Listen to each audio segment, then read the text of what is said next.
শেখের বেডি নাকি পালায় না, আপনারা শুনেছেন সেই ডায়লগটা।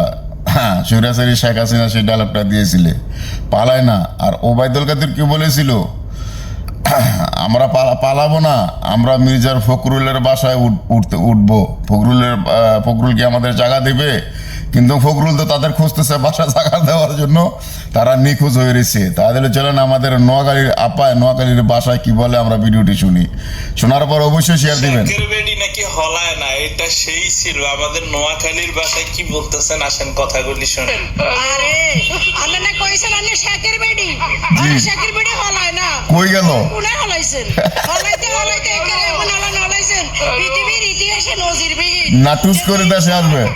এই মন্ত্রী এমপি সাহেব বেগুন হালাই গেছে, বেগুন করতে হালাই গেছে, বেগুনি। হ্যাঁ, করতে তুই ধরে আর নি ডিম থেরাপি চলে। আর আমি চিন্তা করতেছি বাংলাদেশের আজার শ্বাস কোন জায়গায় হয়, কত জায়গায় আল্লাহ জানে। এত নেতা কর্মী, এত চোর বাটপার, এত গুন্ডা, এত খুনি, এগুলো ডিম খাইব গুনাই। ডিম তো না গুনা খালি বাসা আন্ডা কয়ারি রাজেশের আন্ডা দরকার।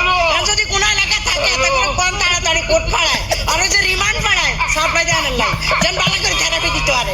রাজেশের আন্ডা এটা ছোট খাটো আন্ডা দাও, এই আন্ডা এত বড় আন্ডা।